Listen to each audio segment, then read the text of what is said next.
Price lord. ಕರ್ತನ ನಾಮಕ್ಕೆ ಸ್ತೋತ್ರ ಉಂಟಾಗಲ್ಪಡಲಿ. ಪ್ರೀತಿಯುಳ್ಳ ದೈವಜನರೇ, ಯೇಸು ಕ್ರಿಸ್ತನ ಹೆಸರಿನಲ್ಲಿ ನಾನು ನಿಮ್ಮನ್ನು ವಂದಿಸುತ್ತೇನೆ. ಕೀರ್ತನೆಗಳು 18ನೇ ಅಧ್ಯಾಯ 1ನೇ ವಚನದಲ್ಲಿ ವಾಕ್ಯ ಈ ರೀತಿಯಾಗಿ ಬರೆಯಲ್ಪಟ್ಟಿದೆ.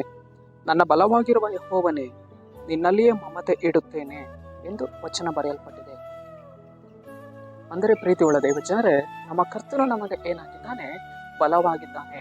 ನನ್ನ ಬಲವಾಗಿರುವ ಯೆಹೋವನೇ, ನಾನು ನಿನ್ನಲ್ಲಿಯೇ ಮಮತೆ ಇಡುತ್ತೇನೆ ಎಂದು ಕೀರ್ತನೆಗಾರನು ಈ ರೀತಿಯಾಗಿ ಬರೆದಿದ್ದಾನೆ. ಪ್ರೀತಿಯುಳ್ಳ ದೇವಜನರೇ, ನನ್ನ ಬಲವಾಗಿರುವ ಯೆಹೋವನು, ನನ್ನ ಕೋಟೆಯಾಗಿರುವ ಯೆಹೋವನು, ನನ್ನ ದುರ್ಗವಾಗಿರುವ ಯೆಹೋವನು, ನಿನ್ನಲ್ಲಿಯೇ ನಾನು ಮಮತೆ ಇಡುತ್ತೇನೆ ಎಂದು ಕರ್ತನಿಗೆ ನಾವು ಯಾವಾಗಲೂ ಹೇಳುವವರಾಗಬೇಕು. ಕರ್ತನ ಸಾನ್ನಿಧ್ಯಕ್ಕೆ ನಾವು ಮುಂಜಾನೆ ವೇಳೆಯಲ್ಲಿ ಹೋಗಿ, ಕರ್ತನೆ ನಿನ್ನ ಸಾನ್ನಿಧ್ಯಕ್ಕೆ ನಾನು ಬಂದಿದ್ದೇನೆ ಸ್ವಾಮಿ, ನಿನ್ನ ಬಲವನ್ನು ನನ್ನ ಮೇಲೆ ಸುರಿಸು. ಕರ್ತನೆ, ಕೀರ್ತನೆಗಾರನು ಈ ರೀತಿಯಾಗಿ ಬರೆದಿದ್ದಾನೆ, ನನ್ನ ಬಲವಾಗಿರುವ ಯೆಹೋವನೇ ಎಂದು. ಕರ್ತನೆ, ನನ್ನ ಈ ಒಂದು ಬಲಹೀನತೆಯ ಸಮಯದಲ್ಲಿ ದೇವರೇ, ನಿನ್ನ ಬಲವು ನನ್ನ ಮೇಲೆ ಇಳಿದು ಬರಲಿ. ಕರ್ತನೆ, ಈ ಒಂದು ನಿಶಕ್ತನಾಗಿರುವಂತಹ ಸಮಯದಲ್ಲಿ ದೇವರೇ, ನಿನ್ನ ಬಲವು ನನ್ನ ಮೇಲೆ ಇಳಿದು ಬರಲಿ ದೇವರೇ ಹೇಳುವಾಗ, ಕರ್ತನ ಬಲವು ನಮ್ಮನ್ನು ಬಲಪಡಿಸುವಂಥದ್ದಾಗಿದೆ. ದುರ್ಬಲವಾಗಿರುವಾಗ ಕರ್ತನ ಬಲವು ನಮ್ಮನ್ನು ಬಲಪಡಿಸುವಂಥದ್ದಾಗಿದೆ. ಹೃದಯದಲ್ಲಿ ಸೋತು ಹೋಗಿರುವಾಗ ಕರ್ತನ ಬಲವು ನಮ್ಮನ್ನು ಬಲಪಡಿಸುವಂಥದ್ದಾಗಿದೆ. ಪ್ರೀತಿಯುಳ್ಳ ದೇವಜನರೇ, ಎಷ್ಟೋ ಸಾರ್ತಿ ನಾವು ಕಣ್ಣೀರಿನ ಮಾರ್ಗದಲ್ಲಿ ಬಲಹೀನರಾಗಿ ನಡೆದು ಹೋಗುತ್ತಾ ಇರ್ತೇವೆ. ಆ ಒಂದು ಬಲಹೀನವಾದ ಮಾರ್ಗದಲ್ಲಿ ಕರ್ತನನ್ನ ಬಲವನ್ನು ಆದುಕೊಳ್ಳಬೇಕು.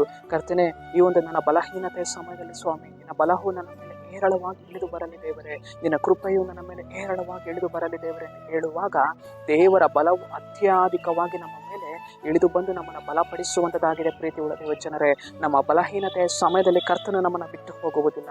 ಆ ಒಂದು ಬಲಹೀನತೆಯ ಸಮಯದಲ್ಲಿ ನಮ್ಮ ಮೇಲೆ ದೇವರ ಬಲವನ್ನು ಸುರಿಸುವುದಕ್ಕೆ ಆತನು ಶಕ್ತನಾಗಿದ್ದಾನೆ. ಸರಿ, ನಾವು ಪ್ರಾರ್ಥಿಸಿಕೊಳ್ಳೋಣ.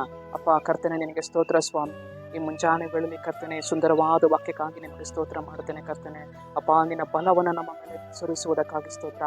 ನನ್ನ ಬಲವಾಗಿರುವ ಯೆಹೋವನೇ, ನಿನಗೆ ಸ್ತೋತ್ರ ಮಾಡುತ್ತೇವೆ. ನಿನ್ನ ಬಲವನ್ನು ನಿನ್ನ ಮಕ್ಕಳ ಜೀವಿತದಲ್ಲಿ ಸುರಿಸಿರಿ, ಅದಕ್ಕಾಗಿ ಸ್ತೋತ್ರ.